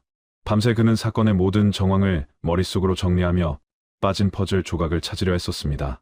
이지은 씨의 진술은 여전히 일관성이 없었고 아이들이 정말 저수지에서 익사했는지 아니면 다른 곳으로 옮겨졌는지 확신할 수 없었습니다. 현장에는 이미 수십 명의 수색대원들이 모여 있었고 날이 밝자마자 수색을 재개할 준비를 마친 상태였습니다. 경찰 헬기도 대기 중이었고 수중 탐지견까지 동원되어 대규모 수색 작전이 펼쳐질 예정이었습니다. 오전 7시 해가 떠오르면서 본격적인 수색이 시작되었습니다. 잠수부 6명이 저수지 곳곳을 구역별로 나누어 철저히 탐색하기 시작했고 주변에서는 탐지견들이 냄새를 추적했습니다. 저수지 주변 갈대밭과 숲속도 빠짐없이 수색했습니다. 헬기는 상공에서 열화상 카메라로 주변 지역을 촬영했고 지상팀은 저수지에서 반경 2km 이내의 모든 지역을 샅샅이 뒤졌습니다. 혹시 아이들이 저수지가 아닌 다른 곳에 있을 가능성도 배제할 수 없었기 때문입니다. 오전 9시 20분 저수지 북쪽 끝 수초가 무성한 지역에서 잠수부가 또 다른 물체를 발견했습니다. 그것은 작은 아동용 가방이었고 물속 깊이 약 5m 지점에 가라앉아 있었습니다. 가방을 수면으로 끌어올려 열어보니 안에는 젖은 기저귀와 한양의 것으로 보이는 작은 옷가지들이 들어 있었습니다. 가방의 지퍼는 완전히 잠겨 있었고 마치 누군가 의도적으로 물속에 던진 것처럼 보였습니다. 강민우 형사는 이 가방이 발견된 위치를 지도에 표시하고 그 주변을 집중적으로 수색하라고 지시했습니다. 오전 10시 45분 경찰은 아파트 단지의 추가 CCTV 영상 분석 결과를 보고받았습니다. 새벽 2시 13분경 이지은 씨의 집이 있는 11층 복도를 비추는 카메라에 이상한 장면이 포착되었습니다. 현관문이 살짝 열리더니 그 사이로 무언가 작은 그림자들이 빠져나오는 것처럼 보였습니다. 영상의 화질이 좋지 않아 정확히 무엇인지 판별하기 어려웠지만 세 개의 작은 형체가 복도를 따라 엘리베이터 쪽으로 이동하는 듯한 모습이었습니다. 그리고 몇 초 후 엘리베이터 문이 저절로 열리고 닫히는 장면이 기록되어 있었습니다. 이 영상을 본 강민우 형사는 즉시 엘리베이터 내부 카메라 영상을 요청했습니다. 하지만 놀랍게도 같은 시각 엘리베이터 내부 카메라는 작동하지 않았습니다. 관리사무소 직원에 따르면 그 시간대에 엘리베이터 카메라에 일시적인 오류가 발생했고 약 10분간 녹화가 중단되었다고 했습니다. 이것이 단순한 기계 고장인지 아니면 누군가 의도적으로 조작한 것인지 알 수 없었습니다. 형사는 엘리베이터 유지보수 기록과 전기 시스템을 조사하라고 지시했습니다. 오전 11시 30분 야간 경비원이었던 박철수 씨가 추가 진술을 하기 위해 경찰서를 찾아왔습니다. 그는 전날 밤 잠을 자다가 문득 새벽 2시경에 일이 떠올랐다고 말했습니다. 당시 그는 경비실에서 CCTV 모니터를 보고 있었는데 지하 주차장 비동 출입구 쪽에서 이상한 빛을 목격했다고 증언했습니다.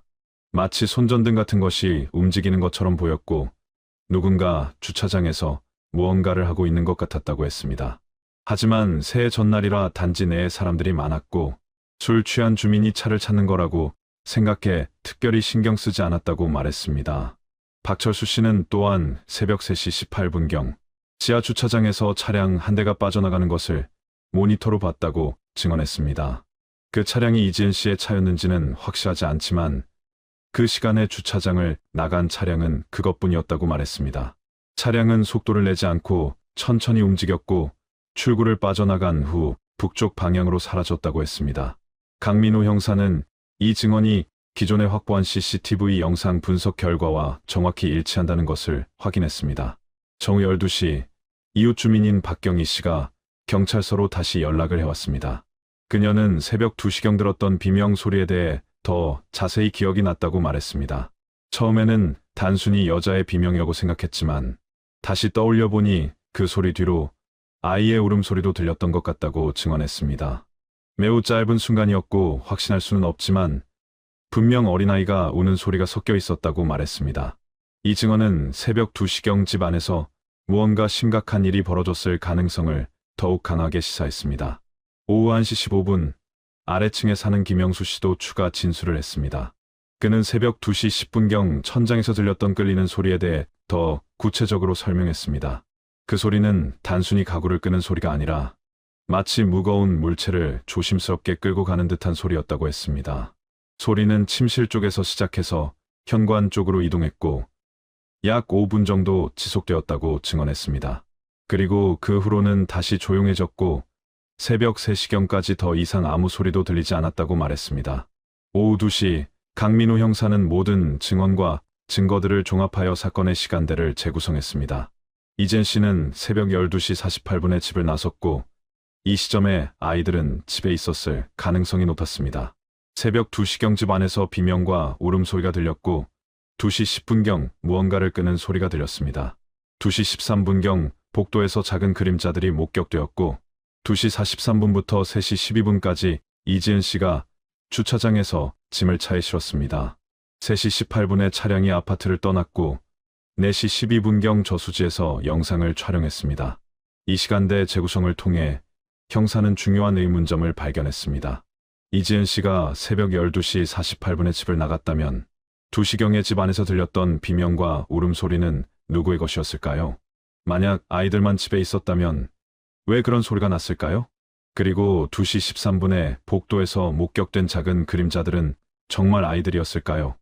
형사는 이지은 씨가 실제로는 새벽 2시경에 집에 있었고 그 시간에 아이들에게 무슨 일을 저질렀을 가능성을 고려하기 시작했습니다. 오후 3시 경찰은 이지은 씨를 다시 조사실로 불렀습니다. 강민우 형사는 재구성한 시간대를 바탕으로 그녀를 압박하기 시작했습니다.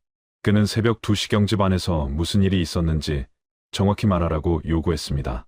이지은 씨는 자신이 그 시간에 집에 없었다고 계속 주장했지만 형사는 이웃들의 증언을 들이밀며 거짓말을 그만두라고 다그쳤습니다. 이지은 씨의 얼굴은 점점 창백해졌고 손은 멈추지 않고 떨렸습니다. 한참의 침묵 끝에 이지은 씨는 고개를 떨구고 새로운 진술을 시작했습니다. 그녀는 사실 새벽 12시 48분에 집을 나간 후 1시간쯤 있다가 다시 집으로 돌아왔다고 말했습니다. 강변을 배회하다가 아이들이 걱정되어 집으로 돌아갔고 새벽 1시 50분경 집에 도착했다고 했습니다. 그런데 집에 들어가 보니 수민 양이 깨어 있었고 동생들이 울어서 자신도 깼다고 말했습니다. 수민 양은 엄마가 어디 갔었느냐고 물었고 자신은 아이를 달래려 했다고 진술했습니다. 하지만 수민 양은 계속 울었고 준호 군과 하은 양도 깨어나 울기 시작했습니다. 이지은 씨는 아이들을 조용히 시키려 했지만 세 아이 모두 통제할 수 없었고 순간적으로 감정이 폭발했다고 말했습니다. 그녀는 수민 양의 입을 막으려 했고 아이가 더 크게 소리를 질러 이웃들이 들을까봐 두려웠다고 털어놓았습니다. 그녀의 목소리는 점점 작아졌고 더 이상 말을 이어가지 못했습니다. 형사는 그 다음에 무슨 일이 있었는지 계속 말하라고 재촉했습니다. 오후 4시 이지은 씨는 떨리는 목소리로 계속 진술했습니다. 자신이 순간적으로 이성을 잃었고 아이들을 조용히 시키기 위해 베개를 사용했다고 고백했습니다. 수민 양이 가장 크게 울었기 때문에 먼저 수민 양을 조용히 시켰고 그 다음 준호 군과 하은 양과 같은 방법으로 잠재웠다고 말했습니다. 그녀는 아이들이 잠든 것처럼 보였고 자신은 그저 아이들을 조용히 시킨 것뿐이라고 생각했다고 말했습니다. 하지만 시간이 지나도 아이들이 깨어나지 않자 그제야 자신이 무슨 일을 저질렀는지 깨달았다고 고백했습니다. 조사실은 무거운 침묵에 휩싸였습니다. 강민우 형사는 잠시 눈을 감았다가 다시 떴습니다. 이지은 씨는 고개를 숙인 채 느끼고 있었고 그녀의 어깨는 계속 떨리고 있었습니다. 형사는 깊은 한숨을 내쉬고 다음 질문을 이어갔습니다.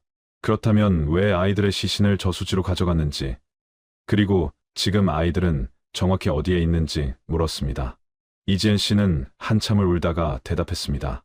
아이들을 이불에 싸서 차에 실었고 저수지로 가져가 물속에 넣었다고 말했습니다. 오후 5시 경찰은 이지은 씨의 자백을 바탕으로 저수지 수색을 더욱 집중적으로 진행했습니다. 잠수부들은 이지은 씨가 지목한 지역을 중심으로 수색 범위를 좁혔고 수중 탐지 장비를 총동원했습니다. 날이 저물기 전에 반드시 아이들을 찾아야 한다는 절박함이 현장을 지배했습니다. 형사는 저수지 가장자리에 서서 물을 바라보았습니다. 차가운 겨울 저수지는 고요했고 수면 위로 석양의 빛이 반사되고 있었습니다. 그는 새 아이가 이 차가운 물속 어딘가에 있다는 생각에 가슴이 무거워졌습니다. 오후 6시 23분 잠수부가 저수지 서쪽 끝 수심 6m 지점에서 큰 물체를 발견했다고 보고했습니다. 그것은 두꺼운 이불로 여러 겹 쌓여 있었고 돌과 함께 묶여 물속 깊이 가라앉아 있었습니다. 잠수부들은 조심스럽게 그것을 수면으로 끌어올리기 시작했고 모든 사람들이 숨을 죽인 채 지켜보았습니다. 이불 묶음은 생각보다 무거워서 2명의 잠수부가 함께 끌어올려야 했습니다. 수면에 가까워질수록 물체의 형체가 더 선명하게 드러났고 형사는 주먹을 꽉 쥐었습니다. 오후 6시 47분 이불 묶음이 완전히 수면 위로 올라왔습니다. 현장의 모든 수색대원들과 경찰관들은 침통한 표정으로 그것을 바라보았습니다. 강민호 형사는 천천히 다가가 포렌식 팀과 함께 이불을 조심스럽게 펼치기 시작했습니다. 첫 번째 이불을 벗겨내자 그 안에 또 다른 이불이 있었고 모두 3겹으로 단단히 쌓여 있었습니다. 이불과 함께 묶여있던 돌들은 아파트 화단에서 흔히 볼 수 있는 조경용 돌이었고 총 4개가 노끈으로 단단히 묶여 있었습니다. 마지막 이불을 펼쳤을 때 형사는 잠시 눈을 감았습니다. 이불 안에는 3명의 아이가 나란히 누워 있었습니다. 5살 수민양, 3살 준호군, 그리고 돌이 갓 지난 하은양이었습니다. 아이들은 잠옷 차림이었고 마치 잠들어 있는 것처럼 평화로운 표정을 하고 있었습니다. 수민양은 2 동생을 감싸 안고 있는 자세였고 그녀의 작은 손은 준호군의 등을 감싸고 있었습니다. 현장 검증을 위해 동원된 의료진이 아이들의 상태를 확인했고 3 아이 모두 이미 사망한 상태라는 공식 선언이 나왔습니다. 사망 추정 시각은 1월 1일 새벽 2시에서 3시 사이였습니다. 강민우 형사는 아이들의 작은 몸을 보며 깊은 슬픔과 분노가 동시에 밀려왔습니다. 그는 20년 가까운 경찰 생활 동안 수많은 사건을 겪었지만 이런 비극은 처음이었습니다. 3명의 어린 생명이 엄마의 손에 의해 이렇게 허무하게 사라졌다는 사실이 믿기지 않았습니다. 현장에 있던 수색대원들과 소방관들도 고개를 숙였고 일부는 눈물을 흘렸습니다. 저수지 주변은 무거운 침묵에 휩싸였고 석양의 붉은 빛만이 차갑게 수면을 물들이고 있었습니다. 저녁 7시 30분 아이들의 시신은 부검을 위해 대구 시내의 국립과학수사연구원으로 이송되었습니다. 강민호 형사는 즉시 남대구 경찰서로 돌아가 이지은 씨를 대면했습니다. 그녀는 조사실 구석에 웅크리고 앉아 있었고 경찰관이 들어오자 천천히 고개를 들었습니다. 형사는 아무 말 없이 저수지에서 찍은 사진 몇 장을 그녀 앞 테이블에 놓았습니다. 이불에 쌓인 3 아이의 모습이 담긴 사진이었습니다. 이지은 씨는 사진을 보자 비명을 지르며 고개를 돌렸고 온몸을 떨기 시작했습니다. 형사는 차갑게 말했습니다. 이제 모든 것이 끝났고 거짓말을 할 필요가 없다고 말했습니다. 그녀가 새벽 2시경 집에서 아이들에게 무슨 일을 저질렀는지 그리고 왜 그런 선택을 했는지 처음부터 끝까지 모두 진술하라고 요구했습니다. 이지은 씨는 한참을 울다가 떨리는 목소리로 입을 열었습니다. 그녀는 새벽 1시 50분경 집에 돌아왔을 때 수민양이 깨어 있었고 아이가 엄마는 나쁜 사람이라고 말했다고 진술했습니다. 수민양은 엄마가 자신들을 혼자 두고 자꾸 나가서 무섭다고 이제 엄마랑 같이 살고 싶지 않다고 말했다는 것이었습니다. 이지은 씨는 그 말을 듣고 순간적으로 감정이 폭발했다고 말했습니다. 자신이 얼마나 힘들게 아이들을 키우고 있는데 아이가 그런 말을 하니 참을 수 없었다고 했습니다. 그녀는 수민양의 입을 막았고 아이는 소리를 지르며 저항했습니다. 준호군과 한양도 깨어나 울기 시작했고 그녀는 이웃들이 들을까봐 더욱 패닉 상태에 빠졌다고 진술했습니다. 그녀는 침대 위에 베개를 집어들었고 수민 양의 얼굴을 눌렀습니다. 아이는 발버둥 쳤지만 점점 힘이 빠지더니 움직임을 멈췄다고 말했습니다. 수민 양이 조용해지자 이지은 씨는 준호 군에게도 같은 행동을 했습니다. 3살 준호 군은 엄마가 무슨 일을 하는지 이해하지 못했고 누나를 보며 울기만 했다고 합니다. 이지은 씨는 준호 군의 얼굴에도 베개를 눌렀고 아이는 얼마 지나지 않아 움직임을 멈췄습니다. 마지막으로 하은 양은 아직 돌이가 지난 아기였기에 가장 쉽게 조용해졌다고 그녀는 말했습니다. 세 아이 모두 조용해지자 이지은 씨는 비로소 정신이 들었고 자신이 무슨 일을 저질렀는지 깨달았다고 진술했습니다. 그녀는 한참 동안 아이들 옆에 앉아 멍하니 있었고 시간이 얼마나 지났는지 알 수 없었다고 말했습니다. 아이들의 얼굴을 쓰다듬으며 미안하다고 계속 중얼거렸지만 아이들은 깨어나지 않았습니다. 새벽 2시 30분쯤 되어서야 그녀는 무언가 결정을 내렸습니다. 이대로 경찰에 신고하면 자신은 감옥에 갈 것이고 아이들은 혼자 남겨질 것이라는 생각이 들었다고 합니다. 그녀는 차라리 아이들을 자신이 직접 보내주는 것이 낫다고 판단했고 아이들을 저수지로 데려가기로 결심했습니다. 이지은 씨는 아이들을 하나씩 이불로 싸기 시작했습니다. 수민 양이 가장 컸기 때문에 먼저 이불로 감쌌고 그 다음 준호 군과 하은 양을 같은 방법으로 싸서 새 아이를 한데 묶었습니다. 그녀는 아이들이 차갑지 않도록 이불을 여러 겹 싸주었고 마치 아이들을 재우듯 조심스럽게 다뤘다고 말했습니다. 이불로 싼 아이들은 무거웠지만 그녀는 힘을 다해 끌고 나갔습니다. 아래층 주민이 들었던 끌리는 소리는 바로 이것이었습니다. 그녀는 현관문을 조심스럽게 열고 복도로 나갔고 엘리베이터를 타고 지하 주차장으로 내려갔습니다. 지하 주차장에서 그녀는 3차례에 걸쳐 짐을 나눠 실었습니다. 첫 번째로 아이들을 싼 이불 묶음을 차 트렁크에 실었고 두 번째로 아이들의 옷가지와 신발을 담은 가방을 실었습니다. 세 번째로는 집에서 가져온 돌들과 노끈을 실었습니다. 그녀는 미리 계획한 것처럼 모든 것을 준비했고 새벽 3시 18분에 아파트를 떠나 달성군으로 향했습니다. 운전하는 내내 그녀는 아이들에게 미안하다고 중얼거렸고 곧 더 좋은 곳에서 다시 만날 거라고 스스로를 위로했다고 말했습니다. 저수지에 도착한 이지은 씨는 이불 묶음을 차에서 꺼내 물가로 끌고 갔습니다. 그녀는 돌들을 이불에 단단히 묶어 물속에 가라앉도록 만들었고 새벽 4시 12분경 휴대폰으로 마지막 영상을 촬영했습니다. 영상에서 그녀가 한 말은 아이들과 함께 다른 세상으로 간다는 내용이었지만 실제로는 자신만 살아남았습니다. 그녀는 이불 묶음을 물속으로 밀어 넣었고 그것이 천천히 가라앉는 것을 지켜보았습니다. 물거품이 일더니 곧 수면은 다시 고요해졌고 아이들은 완전히 사라졌습니다. 이지은 씨는 저수지 가에서 한참을 앉아 있었고 자신도 물속으로 들어갈까 고민했다고 말했습니다. 하지만 결국 용기가 나지 않았고 새벽 4시 30분경 차를 타고 다시 아파트로 돌아왔습니다. 돌아오는 길에 그녀는 휴대폰을 저수지에 던졌고 아이들의 신발과 옷까지 일부도 저수지 주변에 버렸습니다.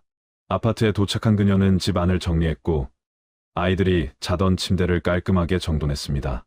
그녀는 인형 3개를 침대 위에 놓고 이불을 덮어주었는데 그것이 아이들을 대신하는 것 같았다고 말했습니다. 새벽 5시경 이지은 씨는 다시 집을 나섰고 근처를 배회하며 술을 더 마셨습니다. 그녀는 취기를 이용해 기억을 지우고 싶었지만 아이들의 얼굴이 계속 떠올랐습니다. 결국 그녀는 새벽 4시 23분경 아파트로 돌아와 마치 아이들이 사라진 것을 처음 발견한 것처럼 행동했습니다. 그녀는 경찰에 신고했고 모든 것이 자신이 외출한 사이에 일어난 일인 것처럼 거짓 진술을 했습니다. 하지만 CCTV 영상과 이웃들의 증언, 그리고 저수지에서 발견된 증거들이 결국 진실을 드러냈습니다. 저녁 9시 이지은 씨의 진술이 모두 끝났습니다. 그녀는 자신이 저지른 일을 완전히 인정했고 변명할 여지가 없다고 말했습니다. 다만 그녀는 순간적으로 이성을 잃었을 뿐이고 정말로 아이들을 죽이려는 의도는 없었다고 계속 강조했습니다. 하지만 강민호 형사는 그녀가 아이들을 저수지로 옮기고 돌을 묶어 물속에 가라앉힌 행위는 명백히 계획적이고 의도적이었다고 판단했습니다. 그녀의 행동은 우발적 범죄가 아닌 치밀하게 계획된 살인이었습니다. 밤 10시 검찰은 이지은 씨를 살인 혐의로 긴급 체포했습니다. 그녀는 수갑이 채워진 채 조사실을 나섰고 복도를 지나며 고개를 떨구고 있었습니다. 경찰서 밖에는 이미 수십 명의 취재진이 모여 있었고 카메라 플래시가 끊임없이 터졌습니다. 기자들은 이지은 씨를 향해 질문을 쏟아냈지만 그녀는 아무 대답도 하지 않았습니다. 호송 차량에 탑승한 그녀는 창밖을 멍하니 바라보았고 그녀의 눈에는 아무런 감정도 보이지 않았습니다. 같은 시각 전 남편 김태민 씨는 국립과학수사연구원에서 새 아이의 시신을 확인했습니다. 그는 영안실에 들어서자마자 주저앉았고 아이들의 작은 몸을 보며 통곡했습니다. 그는 자신이 양육비를 제대로 주지 못했고 이혼 후 아이들을 제대로 돌보지 못한 것을 깊이 후회했습니다. 만약 자신이 조금만 더 관심을 가졌더라면, 이지은 씨의 상태를 조금만 더 살폈더라면 이런 비극을 막을 수 있었을 거라고 자책했습니다. 하지만 이제 모든 것은 돌이킬 수 없었습니다. 부검 결과는 이틀 후인 1월 5일에 나왔습니다. 세 아이 모두 질식으로 인한 사망이었고 사망 시각은 1월 1일 새벽 2시에서 2시 30분 사이로 추정되었습니다. 아이들의 몸에는 다른 외상이나 학대의 흔적은 발견되지 않았고 영양 상태도 비교적 양호했습니다. 이는 이지은 씨가 평소에는 아이들을 나름대로 돌보고 있었지만 그날 밤 순간적으로 극단적 선택을 했다는 것을 의미했습니다. 부검을 담당한 의사는 아이들이 비교적 빠르게 의식을 잃었을 것이고 큰 고통은 없었을 거라고 설명했습니다. 2018년 1월 5일 사건 발생 닷새째 되는 날이었습니다. 대구 전역은 이 충격적인 사건으로 떠들썩했고 언론은 연일 이 비극을 집중 보도했습니다. 22살 젊은 엄마가 세 자녀를 살해하고 저수지에 유기한 사건은 사회 전체에 큰 충격을 주었고 사람들은 어떻게 엄마가 자신의 아이들에게 그런 일을 저질렀는지 이해할 수 없다는 반응을 보였습니다. 인터넷 커뮤니티와 소셜미디어에는 이지은 씨를 비난하는 글들이 쏟아졌고 일부는 사형을 요구하는 청원까지 올라왔습니다. 하지만 다른 한편에서는 그녀를 이런 극단적 선택으로 몰아간 사회 구조적 문제를 지적하는 목소리도 있었습니다. 강민우 형사는 사건 종결을 위한 최종 보고서를 작성하고 있었습니다. 그는 이번 사건을 통해 많은 것을 느꼈습니다.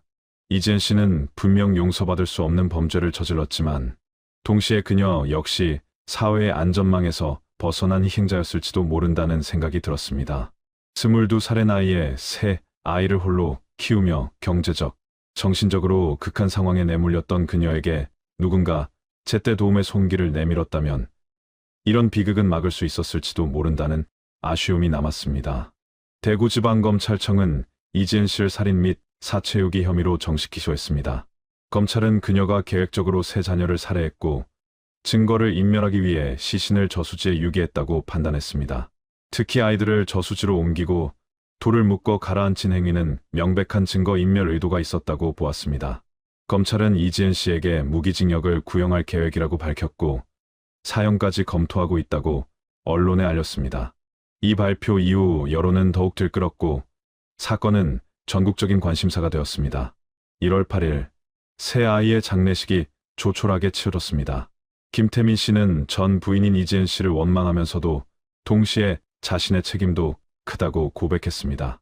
장례식장에는 친척과 지인 몇 명만이 참석했고 아이들의 사진이 놓인 작은 재단 앞에서 사람들은 말없이 눈물만 흘렸습니다. 수민양, 준호군, 하은양의 웃는 얼굴이 담긴 사진 속에서 아이들은 여전히 행복해 보였지만 그 웃음은 영원히 볼 수 없게 되었습니다. 김태민 씨는 아이들의 영정 앞에서 무릎을 꿇고 용서를 빌었고 자신이 더 나은 아버지가 되지 못한 것을 평생 후회하며 살겠다고 다짐했습니다.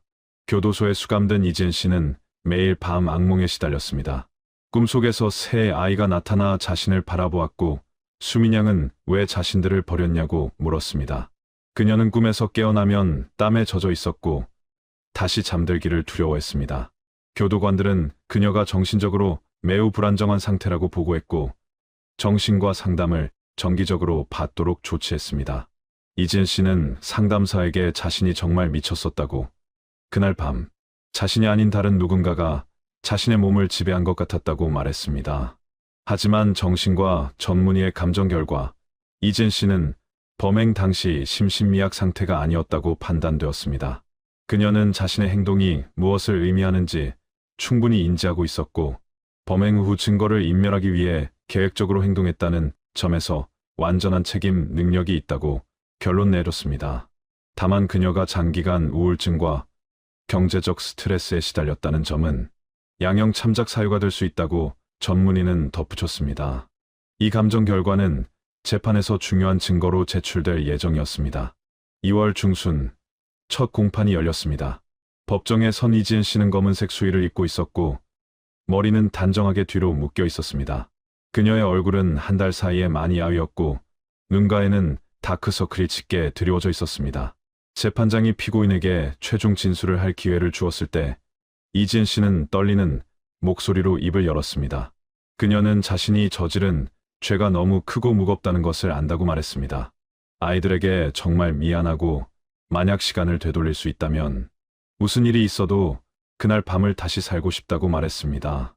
이지은 씨는 자신이 왜 그런 선택을 했는지 스스로도 이해할 수 없다고 말했습니다.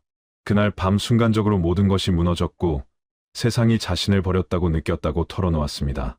아이들을 키우는 것이 너무 힘들었고 경제적으로나 정신적으로 한계에 다다랐지만 누구도 자신을 도와주지 않았다고 말했습니다. 하지만 이것이 자신의 행동을 정당화할 수 없다는 것도 잘 안다고 덧붙였습니다. 그녀는 아이들이 더 이상 고통받지 않는 곳에 있기를 바라며 자신은 평생 이 죄를 짊어지고 살아가겠다고 말했습니다. 검사는 이지은 씨의 진술에 대해 강력히 반박했습니다. 그는 피고인이 경제적 어려움과 정신적 스트레스를 겪었다고 하지만 그것이 3명의 무고한 아이를 살해한 이유가 될 수 없다고 주장했습니다. 대한민국에는 한부모 가정을 위한 다양한 지원 제도가 있고 피고인은 그런 도움을 구하지 않았다고 지적했습니다. 또한 범행 후 시신을 저수지에 유기하고 거짓 진술을 반복한 행위는 명백히 계획적이고 악의적이었다고 강조했습니다. 검사는 이 사건이 대한민국 사회에 큰 충격을 주었고 엄중한 처벌이 필요하다며 무기징역을 구형했습니다. 변호인은 피고인의 정상 참작을 호소했습니다. 이지은 씨는 19살에 결혼해서 22살에 이미 3 아이의 엄마가 되었고 제대로 된 사회 경험도 없이 홀로 아이들을 키워야 했다고 설명했습니다. 전 남편은 양육비를 제대로 주지 않았고 친정 부모도 경제적으로 어려워 도움을 줄 수 없는 상황이었습니다. 피고인은 극도의 우울증과 불안 증세에 시달렸지만 치료받을 경제적 여유도 시간도 없었다고 주장했습니다. 변호인은 피고인이 범행을 깊이 뉘우치고 있으며 이번 사건은 개인의 문제이기도 하지만 사회 구조적 문제의 결과이기도 하다고 강조했습니다. 재판은 3달 동안 계속되었고 여러 차례 증인 신문과 증거 조사가 이루어졌습니다. 이웃 주민들, 아파트 경비원, 전 남편 김태민 씨, 지인 박준혁 씨 등이 증인으로 출석해 각자가 알고 있는 사실을 진술했습니다. 특히 김태민 씨는 증인석에서 눈물을 흘리며 자신의 책임도 크다고 고백했습니다. 그는 이혼 후 아이들에게 관심을 덜 가졌고 이지은 씨의 어려운 상황을 외면했다고 인정했습니다. 만약 자신이 조금만 더 책임감을 가졌더라면 이런 비극은 일어나지 않았을 거라고 말하며 목이 메었습니다. 재판 과정에서 이지은 씨의 휴대폰에서 복구된 일기장 내용도 공개되었습니다. 그녀는 지난 몇 개월 동안 불규칙하게 일기를 썼는데 그 내용은 매우 절망적이었습니다. 11월 중순의 일기에는 빚쟁이들이 계속 전화를 걸어와서 견딜 수 없다는 내용이 적혀 있었고 12월 초의 일기에는 아이들에게 미안하지만 더 이상 버틸 수 없을 것 같다는 문장이 있었습니다. 12월 20일의 일기에는 차라리 모두 함께 이 세상을 떠나는 것이 낫지 않을까 하는 극단적인 생각이 처음으로 등장했습니다. 12월 30일 사건 전날의 일기는 특히 충격적이었습니다. 이지은 씨는 내일이 새해 첫날인데 아이들에게 선물도 사줄 수 없고 제대로 된 음식도 차려줄 수 없다며 자책했습니다. 다른 집 아이들은 모두 행복하게 새해를 맞이할 텐데 자신의 아이들만 불행하다고 생각하니 견딜 수 없다고 적었습니다. 일기의 마지막 문장은 이랬습니다. 아이들아, 미안해. 엄마가 너희를 더 나은 곳으로 데려갈게. 거기서는 배고프지도 춥지도 않을 거야. 이 문장을 읽은 방청객들은 숨을 죽였고 일부는 눈물을 흘렸습니다. 4월 23일 마침내 선고 공판이 열렸습니다. 법정은 방청객들로 가득 찼고 취재진도 대거 몰려들었습니다. 재판장이 입장하자 모두가 일어섰고 긴장감이 법정을 가득 채웠습니다. 이지은 씨는 피고인석에 서서 고개를 숙이고 있었고 그녀의 손은 떨리고 있었습니다. 재판장은 두꺼운 판결문을 들고 낭독하기 시작했습니다. 재판부는 피고인이 자신의 세 자녀를 고의적으로 살해하고 시신을 유기한 혐의가 명백하다고 판단했습니다. 비록 경제적 어려움과 정신적 스트레스가 있었다 하더라도 그것이 새 생명을 빼앗은 행위를 정당화할 수는 없다고 밝혔습니다. 재판부는 다만 피고인이 범행을 자백하고 깊이 뉘우치고 있는 점, 범행 당시 극도의 정신적 압박 상태에 있었던 점, 그리고 피고인 역시 사회적 안전망에서 소외된 취약계층이었던 점 등을 참작했습니다. 재판장은 판결문을 계속 읽어 내려갔고 마침내 최종 선고를 발표했습니다. 피고인 이지은에게 징역 25년을 선고한다는 말이 법정에 울려 퍼졌습니다. 사형이나 무기징역을 예상했던 사람들은 의외라는 반응을 보였고 일부 방청객은 너무 가볍다며 항의하기도 했습니다. 이지은 씨는 판결을 듣고 그 자리에 주저앉았고 교도관의 부축을 받아 법정을 나갔습니다. 2018년 5월 이지은 씨는 대구구치소에서 경북 김천의 한 여자교도소로 이송되었습니다. 징역 25년이라는 긴 형량이 확정된 후 그녀는 수감자로서의 새로운 삶을 시작해야 했습니다. 교도소 안에서 그녀는 다른 수감자들로부터 차갑게 외면당했습니다. 아무리 범죄자들이 모인 곳이라 해도 자신의 자녀를 살해한 사람에 대한 혐오감은 특별했습니다. 일부 수감자들은 복도에서 그녀와 마주치면 노골적으로 비난의 눈길을 보냈고 식당에서 밥을 먹을 때도 아무도 그녀 옆에 앉으려 하지 않았습니다. 이지은 씨는 매일 독방에서 시간을 보냈고 작업 시간에는 교도소 내 봉제 공장에서 일했습니다. 재봉틀 앞에 앉아 단순 반복적인 작업을 하는 동안에도 그녀의 머릿속에는 새 아이의 얼굴이 떠올랐습니다. 수민양의 밝은 웃음, 준호군의 장난스러운 표정, 하은양의 보드라운 볼, 그 모든 것이 너무나 생생하게 기억났습니다.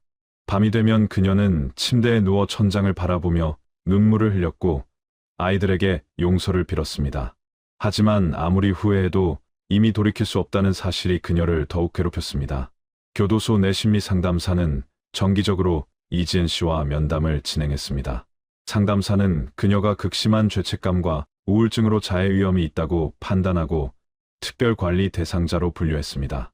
실제로 이지은 씨는 수감 후 2달 만에 면도칼로 손목을 그은 적이 있었고 다행히 교도관이 빠르게 발견해 큰 사고로 이어지지는 않았습니다. 그 이후 그녀는 더욱 엄격한 감시를 받게 되었고 날카로운 물건은 일체 접근할 수 없게 되었습니다. 상담사는 이지은 씨가 자신의 죄를 받아들이고 속죄하는 마음으로 형기를 채워야 한다고 조언했지만 그녀의 상태는 쉽게 나아지지 않았습니다. 같은 시기 사건은 사회적으로 큰 파장을 일으켰습니다. 언론은 이 사건을 한부모 가정의 어려움과 사회적 안전망의 부재를 보여주는 상징적 사례로 다루기 시작했습니다. 여성단체와 시민단체들은 한부모 가정에 대한 지원을 확대해야 한다고 목소리를 높였고 정부는 한부모 가정 지원 정책을 재검토하겠다고 밝혔습니다. 대구시는 이 사건을 계기로 위기 가정 조기 발견 시스템을 구축하기로 했고 아동보호 전문기관의 인력과 예산을 늘리기로 결정했습니다. 하지만 다른 한편에서는 여전히 이지은 씨에 대한 비난의 목소리가 높았습니다. 온라인 커뮤니티에는 그녀를 악마라고 부르는 글들이 끊이지 않았고 징역 25년은 너무 가벼운 처벌이라는 의견이 다수를 차지했습니다. 일부 네티즌들은 사형을 구형하지 않은 검찰과 무기징역을 선고하지 않은 법원을 비판했습니다. 3명의 어린 생명을 빼앗은 범죄에 대해 더 엄중한 처벌이 필요하다는 주장이었습니다. 이런 여론 속에서 이 사건은 수개월 동안 대중의 관심을 받았습니다. 김태민 씨는 사건 이후 심각한 우울증에 빠졌습니다. 그는 직장을 그만두고 집에만 틀어박혀 지냈고 술로 하루하루를 보냈습니다. 그는 자신이 더 나은 남편이었다면, 더 책임감 있는 아버지였다면 이런 일은 일어나지 않았을 거라는 생각에 시달렸습니다. 새 아이의 사진을 보며 밤새 울기도 했고 때로는 이지은 씨를 찾아가 직접 죽여버리고 싶다는 극단적인 생각도 했습니다.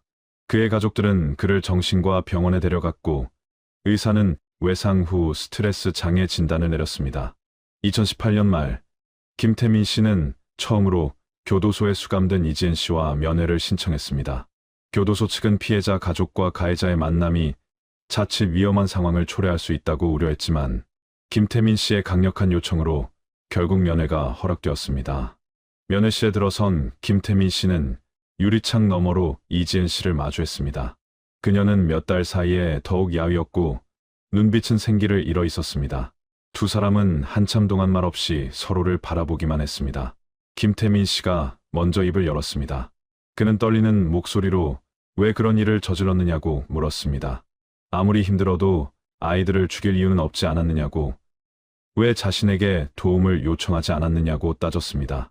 이지은 씨는 고개를 숙인 채 눈물만 흘렸습니다. 한참 후 그녀는 떨리는 목소리로 대답했습니다. 자신도 왜 그랬는지 모르겠다고, 그날 밤 정신이 나가 있었다고, 미안하다는 말밖에 할 수 없다고 말했습니다. 김태민 씨는 그녀의 대답을 듣고 주먹으로 테이블을 쳤고 미안하다는 말로 새 아이가 돌아오느냐고 소리쳤습니다. 면회실은 무거운 침묵에 휩싸였습니다. 김태민 씨는 한참을 울다가 다시 입을 열었습니다. 그는 자신도 책임이 있다고, 이혼 후 제대로 양육비를 주지 않았고 아이들에게 관심을 덜 가진 것이 미안하다고 말했습니다. 만약 자신이 조금만 더 신경 썼더라면, 이지은 씨의 상태를 조금만 더 살폈더라면 이런 비극은 막을 수 있었을 거라고 자책했습니다. 이지은 씨는 고개를 들어 그를 바라보았고 당신 잘못이 아니라고, 모든 것은 자신의 잘못이라고 말했습니다. 두 사람은 그렇게 30분간 마주 앉아 울었고 면회 시간이 끝나자 각자의 자리로 돌아갔습니다. 2019년이 되었고 사건은 점차 사람들의 기억 속에서 잊혀져 갔습니다. 언론은 더 이상 이 사건을 다루지 않았고 새로운 사건들이 대중의 관심을 끌었습니다. 하지만 이지은 씨에게 그날의 기억은 결코 사라지지 않았습니다. 그녀는 교도소에서 모범수로 생활하며 하루하루를 버텨냈고 종교 활동에 참여하며 마음의 위안을 찾으려 노력했습니다. 교도소 내 성당에서 신부는 그녀에게 진정한 회개와 속죄의 길을 가르쳤고 그녀는 매일 아이들의 명복을 빌며 기도했습니다.